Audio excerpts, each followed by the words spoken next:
Namaskar. Welcome to Yuvavani. This month, we are exploring zero waste. With Stop Food Wastage Day coming up on April 29th, we are asking, how can young people move from awareness to action? Joining me today are two remarkable voices from Bengaluru. We have Sahana Kanti, a sustainability educator. She also serves as the waste management advisor for Jagriti Yatra, where she designs sustainable systems for one of the world's longest entrepreneurship train journeys. And with us is Vandita, an architect trained in alternative and climate responsive building practices. It's a pleasure having you both here. Sahana, what was the turning point where sustainability became not just an interest but a responsibility for you? So the first time when I went to shoot a documentary of a woman who runs a dry waste collection center in JP Nagar.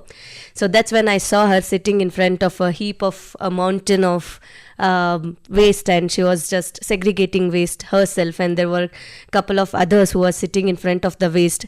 That's when I realized there is a whole community which works for us, and we are sitting and just without any purpose, we just throw out everything. That's the mindset we have, and this is nowhere going, and this needs people like me who will tell this story to the outer world. That was the turning point for me. Vandita, your work draws heavily from traditional building systems and natural material. In a world that is rapidly modernizing, what makes you choose to go back to these roots? Initially, it was just aesthetics. I liked the way it looked and felt. And that is when I chose mud architecture in my internship. And there, sir asked me why mud architecture, and that's when I told, because it is sustainable, because it is a good word to use. And then he told building itself is not sustainable. And that made me think, if building itself is not sustainable, why are we building so much? Then what is the correct way to build? How were they building initially? That these curiosity led me to explore mud architecture in depth with the intention of understanding how it impacts the earth. Natural architecture is climate responsive and it is local oriented. Anything you use is locally available, and then it also has an end cycle to it, how to process. But most materials that we get right now, we are not aware where it is coming from, and we don't know how to end it. You know, people talk a lot about zero waste management, zero waste, zero waste. So it sounds very intimidating and very, very idealistic, But is it really possible to be zero waste? So first of all, when you said it is intimidating and idealistic, I don't feel so, because it's just we are choosing wants or needs, and we are choosing our convenience. That's why it becomes idealistic and intimidating. But that's how we lived. That's how our ancestors lived. We were having very good systems in our society. We never thought of single-use materials. As an individual, I can reduce as much as possible. But again, we are all working professionals, and convenience is something that is of higher priority for us. So as a system, if we are aware of whatever we are using, one small cream that we use, after we finish the cream, where will this box end up in? So that awareness, if we have, and that system is created that we send this to this particular center, that makes it much more easier and convenient for all of us as a society to become more zero waste. While you reduce food waste at first step, the second step can be even after all that you are having some food waste left at your home, whatever comes from earth should go back to earth, is what is our philosophy, right? So try composting at your home. So there are various different easy models to compost at your home. Find a place in a balcony, just put a small composter and compost your waste and feed the compost to your plants that are there in your home. That is one thing. For all the communities, all the bigger spaces, hotel spaces, all of them also can start composting. And when you go to HSI, you can see these beautiful lane composters. So these lane composters are placed in each street, and all the residents of lane come and drop their wet waste in the lane, right? That can be also installed. So go for the community based composting models also. Explore those options is what I will suggest. Sahana, Yes. your work in upcycling challenges the idea of waste itself, right? So how can young people start seeing value where they see something that is disposable? Each and every step I want to see, can this material can be upcycled, and can I extend its life cycle? And when I talk about upcycling, it is also about ethical upcycling, mindful upcycling. It is not about cutting a plastic bottle and say I did a decorative item. The single use plastic bottle need to be recycled. It is not supposed to be cut.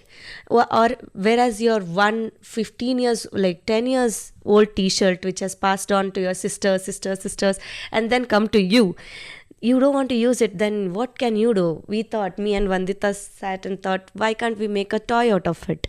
So it is a fun activity. Again, it is about a slow life. Your kid will get engaged in making a toy out of a t-shirt, and he or she will learn it, and then it is absolutely a zero waste toy, eco-friendly toy. You are not stuffing any plastic into it. Like that, we came up with multiple ideas of upcycling while we were on this journey, and it was one of the ways to reduce waste at your individual level is what I believe. Quickly, 2 questions I'm going to ask both of you, one after the other. If you had to define mindful consumption in one sentence, what would it be? Use what you need. Use what you have. Just think twice before buy anything new. What is one everyday item people use without thinking that they should start questioning? Single-use plastic. Okay, that's like, that kind of ends it. Yes. Okay, so a lot of young people feel their individual actions don't matter. From your experience, do small actions really scale into that impact? What keeps you hopeful and committed to this journey?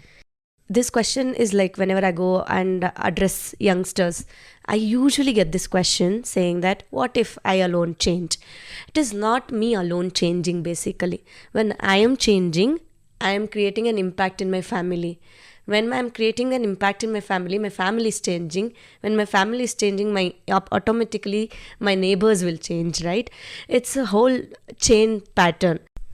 You know, one question I want to ask you is, there are a lot of youngsters nowadays who really want to make an impact, make these small changes. For example, tell their mom, don't use this plastic, let's carry a cloth bag. Yes. But they also face a lot of resistance from their parents.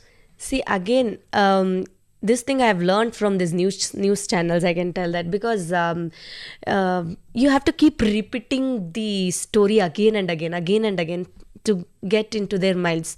I actually faced this situation with my father.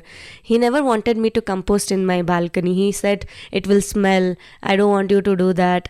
I don't want the kachra to be in my home itself. So later on, he realized the importance. While I kept telling him, no, that is not how it is. And I showed him, this is how it works. This is the process, right? And now he himself goes every once in a week and sees the compost bin. Or else if I'm not there in the house, he put all the waste in the compost bin. He does the process. He harvests the compost. That's the beauty.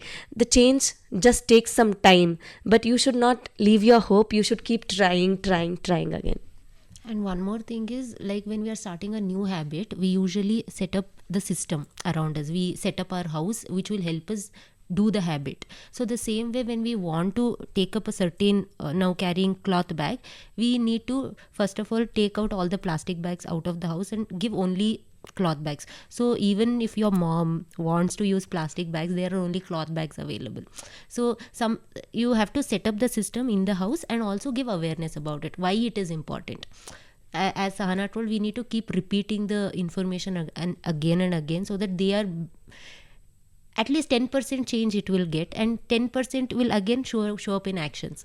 So it's okay for the youngsters to start their mini activism at home, be little ziddy, be little stubborn, and allow it to happen, and be the young Bhagat Singh of zero waste, I think. There is one thing I usually say. Everybody wants Bhagat Singh to be reborn, but not in my home, in the next Other home, person's right? home. Yes. So that should not happen. That should change. Everyone should start raising their voice. Now, quickly we're going to go to the Namma Uru Green Rapid Fire. Okay. Okay, so let's see how we go about it. We'll start with Sahana. Okay, Sahana, you have only 2 seconds, Okay. right? So let's start with this. You have 5 seconds. What are the 3 essential ingredients for a perfect home compost pile? You want a bucket, you want a space, and you want browns. Okay, Vandita, HSR layout claims a 90% segregation rate. What is the one thing residents there never put in their waste bins? Wet waste bins. Plastic. Awesome. Which flower from the Banashankari temple makes the best incense sticks or compost? Marigold. Absolutely fantastic. Why do we mention the name Mavalipura as a warning to all Bengalurians? Because it has become a dump yard. It is a huge landfill.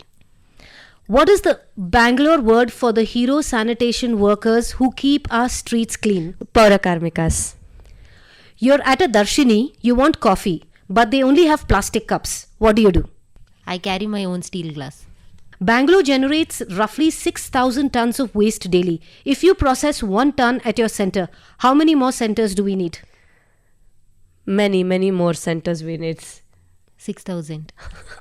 There you go. Sorry about it, math. In one word, what is the biggest enemy of a sustainable Bangalore? Plastic. Single-use plastic. Okay.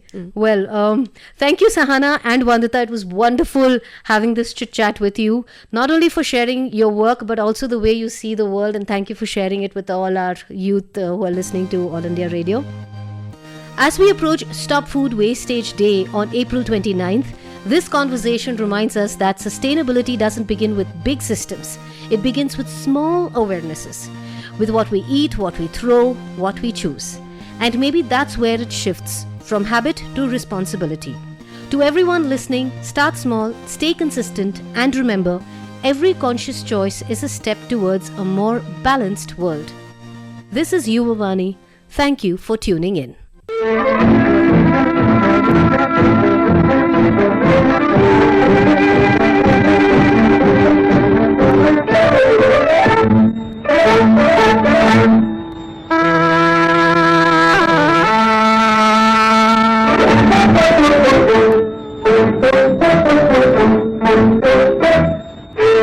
you.